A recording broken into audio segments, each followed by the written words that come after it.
What's going on, everybody? This is Rich from Gaming on a Budget, the channel that tries to save you money by reviewing free or cheap games with the hopes of recommending you guys some dope shit. So today I'll be reviewing the game Crossout.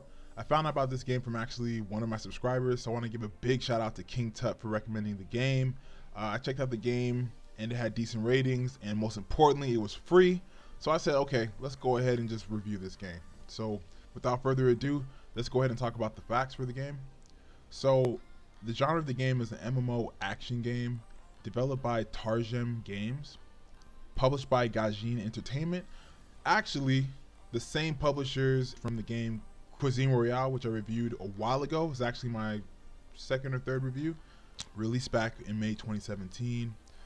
Built on the Hammer engine. Platforms you can play it on include Microsoft Windows, PS4, and the Xbox One. So as far as the story or the lore for the game setting takes place in 2027 when some mysterious viral epidemic known as Crossout covers the planet and kills many people.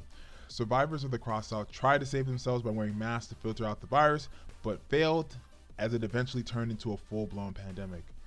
Sounding a little too familiar right now, to be honest with you. After about 15 years, those who were still alive began to physically change or evolve. The pandemic turned a once lively planet into a post-apocalyptic one that's ran by chaos. First glance by the story, I definitely got a Mad Max feel. Definitely feels like Mad Max was a huge inspiration for the game. On to the gameplay.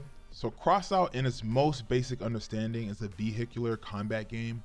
One of my first thoughts playing this game was that it's just like an adult Mario Kart, basically, but without the racing. In the game, you're able to build your own death machine, customizing it with weapons and armor to compete in player versus player, PvP or PvE. Factions are also an important part of the game. You start out as a member of the Engineers. They are basically the group that trains new survivors. However, you are able to join other factions when you get to a reputation level of 10. Reputation is built up by playing either PvP or PvE and also doing missions. With your car, your faction, and your skills, the objective is to survive the new crazy world by any means. So I've dedicated a good chunk of time playing this game and learning all I can from it, and because of that, I've come up with some good points to talk about. So let's go ahead and get into that. So the first point, the visuals. So the visuals in Crossout are pretty decent. I wasn't like blown away or anything, but I thought that they looked pretty good. In the game, the terrain definitely gives a post-apocalyptic vibe.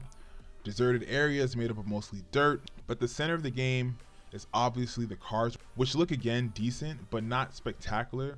I could tell this game leaned a bit more towards its functionality rather than making some super intense graphics for a game, but honestly, that's what's expected for a free-to-play game like this. Overall, I think the environment and the cars were visually good, and honestly, pretty much all you need for a game like this. So the next point, the mechanics. So the game mechanics is definitely a noteworthy topic. When you think about a game where you basically drive and shoot, you probably think like, oh, that's pretty easy. But quickly I saw that was not the case. At first, driving and shooting was kind of hard for me. In games like Mario Kart, where it's like simplified, it's easier and you get used to it. But in this game, you have to consider a bunch of factors. So for instance, the handling of the vehicle you're using, also weapons overheat, so you can't fire endlessly like you could in any other game. Speaking about shooting, the damage system is pretty interesting in this game. So you can literally destroy any part of the car, tires, trunk, whatever. But to fully beat an enemy, you have to destroy the vehicle's cabin. Otherwise, they're technically still in the fight. I found this super dope because it makes competing more complex. As opposed to having like an overall health bar for the car or something like that, you can strategize accordingly. Overall, the mechanics for the game were not what I expected, but it adds a competitiveness that I can appreciate. Alright, so the next point, PvE versus PvP. So you could probably imagine the huge difference between these two game modes, but let's talk about specifics. So PvE, I would sum up like a story or mission based mode. When I was playing it, you basically start off as a loner and then you run into a faction who wants you to join, but you gotta prove yourself by doing missions. These missions range from getting resources for the faction to straight up fighting it out with enemy factions.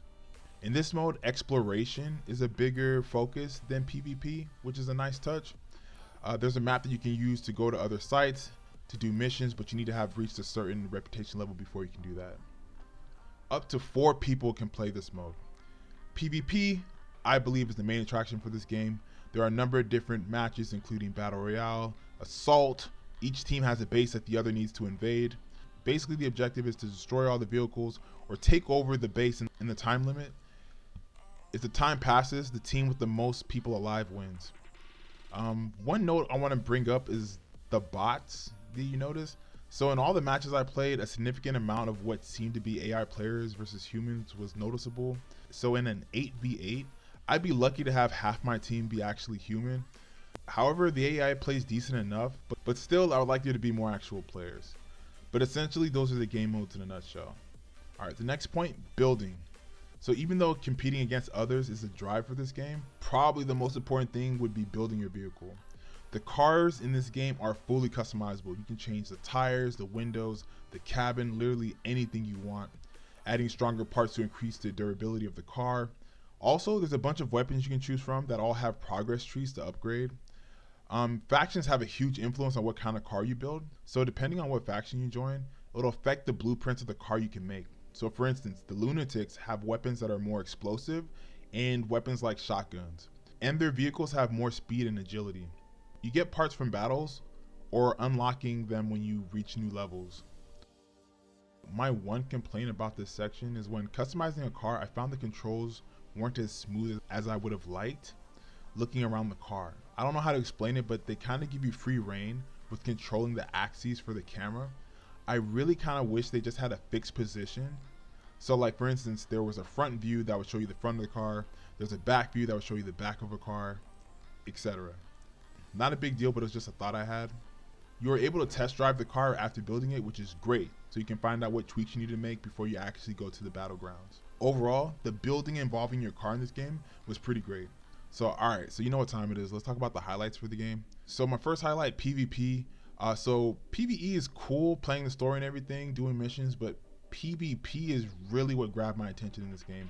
I'm not gonna lie, when I was first playing this game, I wasn't having a good time, mostly because I was getting my ass beat. But as I played more, I got used to the game and it got real fun. And it's real competitive, which I'm all about. Bots aside, I did have a good time playing this game and it was good. My next point, building. I found the ability to customize my car very satisfying. Like, I took my time looking for parts and stuff and making sure that my car was like as good as I can have it before each match. I'm a big fan of the faction affecting what kind of parts you get. It's another layer of customization essentially and gets you to think about what kind of machine you're trying to build. The camera thing is a bit annoying, but you really get used to it when you keep messing with it. Overall, I had way more fun building in Crossout than I ever did in Fortnite. Yeah, you know me, I gotta be petty and throw my jab at Fortnite, but it's all love.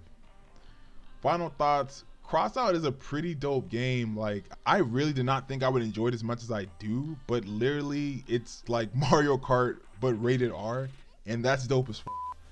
It's super unfortunate about the bots in this game. I really wish there was more players playing this game that knew about it, but at least the AI is decent enough to mimic human playing, and it didn't really, you kind of forget about it after a while. When it's all said and done, Crossout is a really fun game, and I'm super glad that I found out about it. So shout out to you, King Tut. You're a real one. But of course, with every video, I gotta ask you, what do y'all think? Have you played Crossout? Are you a fan? Are you down to fully customize a car and fuck people up? Tell me what you're thinking. Let me know everything in the comments. If you like this video, go ahead and drop a like. And if you're new here, please feel free to subscribe. Content on a weekly basis with my game reviews, with my streamers you should follow, with my live streams and everything. So please, there's something for you. Please follow me. Also, I can't stress enough, if you haven't already registered for my giveaway, please go ahead and do so. Videos right here to watch so you can get the rules and everything, but you have until February 28th, but please check it out and get you some free stuff. But anyway, thank you guys so much for watching another game review. This is Rich from Gaming on a Budget, and as always, I'll see you on the next one.